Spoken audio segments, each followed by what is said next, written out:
Urdu Islamic T V. یعنی یہ جو میں آپ کے سامنے باتیں کروں گا بالکل کامن سینس کی باتیں ہیں، کوئی بہت زیادہ ریسرچ یا تحقیق کی باتیں نہیں ہیں۔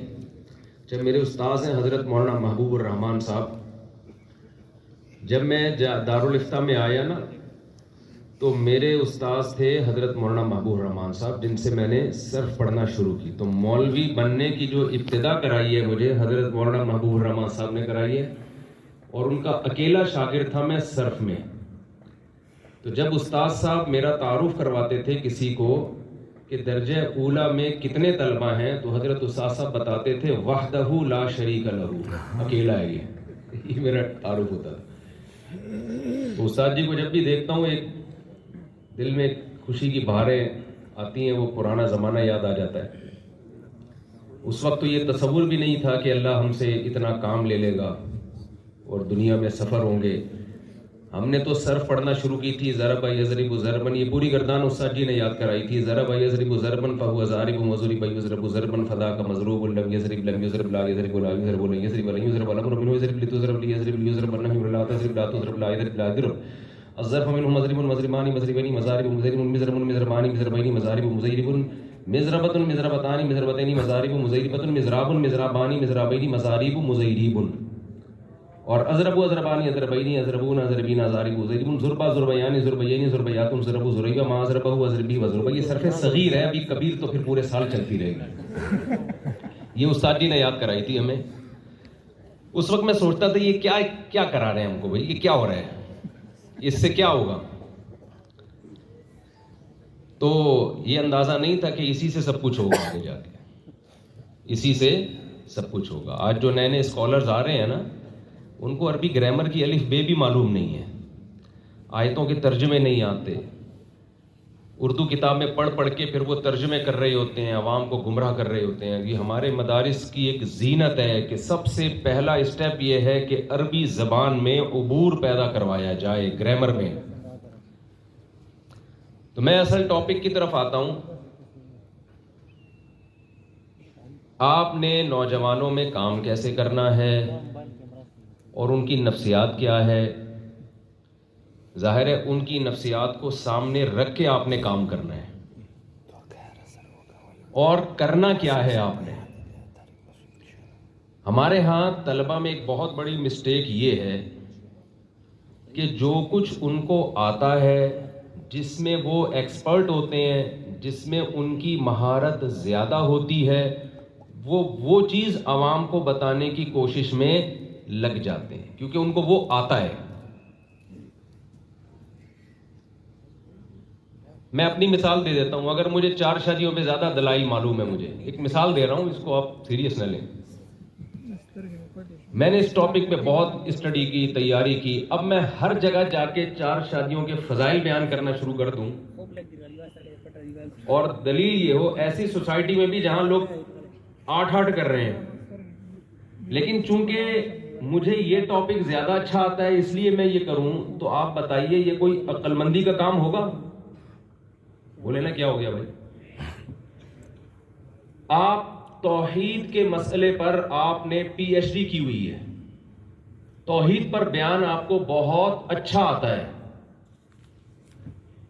بعض اسکالرز ایسے ہیں جن کو توحید پر بڑے ایکسپرٹ ہیں، وہ بہت زبردست بیان کرتے ہیں توحید پر، لیکن وہ ہر ہفتے توحید ہی پر بیان کر رہے ہوتے ہیں، اور سامنے کوئی بھی مشرک بیٹھا ہوا بولے نہیں ہوتا۔ اس سے واہ تو ہو جاتی ہے کہ ماشاءاللہ جی حضرت کے پاس دلائل کے انبار ہیں، حضرت کو بولنا بہت اچھا آتا ہے، لیکن سامنے بیٹھے ہوئے لوگ، ان میں کوئی بھی شرک میں نہ مبتلا ہوتا ہے، نہ فیوچر میں مبتلا ہونے کا کوئی خطرہ ہوتا ہے۔ تعریف تو لوگ کر دیتے ہیں، بڑا زبردست بیان ہے، لیکن آپ بتائیے کہ یہ اپنی صلاحیتوں کو ضائع کرنے کے مترادف ہے یا نہیں ہے نا؟ جو نیڈ ہے نا، جو ضرورت ہے، یہ پوائنٹ نوٹ کر لیں۔ آپ نے بات ہمیشہ اس ٹاپک پہ کرنی ہے جس کی لوگوں کو ضرورت ہے، نہ یہ کہ جو آپ کو آتا ہے۔ اچھا، آپ کو آخر میں 5 سے 10 منٹ سوالات کے لیے بھی دیے جائیں گے، لیکن موضوع سے ہٹ کے سوال نہیں کیجیے گا, ادھر ادھر نہ چلے جائیں کہ وہ جو 4 آج اس سر کے بعد شادیاں کس کی ہو رہی ہیں, اس طرح کے سوالات نہیں ہونے چاہیے. ٹھیک ہے, ٹاپک سے ہٹنا نہیں ہے آپ. تو پہلا پوائنٹ یہ نوٹ کر لیں کہ آپ نے ہمیشہ لوگوں کی ضرورت کو دیکھ کر ان کے سامنے بات کرنی ہے. آپ کو پتہ ہے ڈاکٹر اسرار احمد رحمت اللہ علیہ کے درس قرآن بڑے پھیلے تھے, حالانکہ اس وقت اور بھی بہت سارے دروس ہو رہے تھے. دنیا میں یعنی ان کو پاکستان میں بہت زیادہ مقبولیت ملی ہے. اس کی وجہ یہ تھی کہ ان کے جو ٹاپک تھے نا, جس موضوعات پر وہ بیان کیا کرتے تھے, درس قرآن دیا کرتے تھے, وہ موضوعات لوگوں کی ضرورت تھے. انہوں نے ان موضوعات کو ہائی لائٹ کیا, ان موضوعات کو اجاگر کیا انہوں نے. اب یہ جو ہمارے پھڈے ہوتے ہیں نا, مولاناؤں کے آپس کے جو پھڈے ہیں, ابھی میں ان پھڈوں کا نام نہیں لوں گا, وہ نام لینے سے پھر وہ پھڈے دوبارہ شروع ہو جائیں گے. بہت سارے ہمارے آپس کے کیا ہیں, پھڈے. ایک صاحب مجھے کہنے لگے کہ یہ آپ کا اس ٹاپک پر کوئی بیان نہیں ہے. میں نے کہا اس کی ضرورت, وہ ٹاپک کا نام لینا بھی مناسب نہیں ہے, ہو سکتا ہے یہیں پھر 2 جماعتیں بن جائیں. تو میں نے کہا یار یہ اسلام کا بنیادی ٹاپک نہیں ہے, اس پر ہمیں قوم کے سامنے بات کرنے کی ضرورت نہیں ہے, اس میں کوئی بھی رائے ہو, کوئی اتنا بڑا مسئلہ نہیں ہے. وہ کہنے لگے نہیں یہ تو ایسا ہے, یہ تو بہت ضروری ہے. میں نے کہا اچھا آپ کی بیوی کا کیا عقیدہ ہے اس بارے میں, آپ یہ بتائیں. اگر یہ عقیدہ اتنا اہم ہے تو آپ کی بیوی کا کیا عقیدہ ہے؟ کہہ رہا اس بیچاری کو کیا پتا. تو میں نے کہا اس کا مطلب وہ بیچاری نہیں پتا ہونے کے باوجود بھی جنت میں چلی جائے گی نا. تو یہ اتنی ساری عوام کو بھی اگر یہ عقیدہ پتا نہ ہو تو انشاءاللہ یہ بھی جنت میں چلے جائیں گے. اگر یہ ضروری ہوتا نا تو آپ پہلے اپنی بیگم کو سکھا دیں یہ عقیدہ.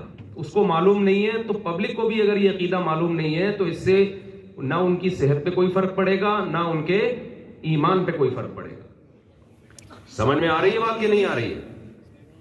تو دیکھیں جو لیڈر ہوتا ہے نا, جو قائد ہوتا ہے, وہ لوگوں کو جو چاہے جس چیز میں چاہے مبتلا کر دے. وہ خود سے لوگوں کو ایسی چیزیں ایسے ٹاپک پر بیان کر رہا ہوتا ہے کہ لوگوں میں وہ جنگ خود بخود چھڑ جاتی ہے. تو یہ اس کی ذمہ داری ہے کہ وہ کوئی ایسی بات نہ چھیڑے جو لوگوں کی ضرورت نہیں ہے.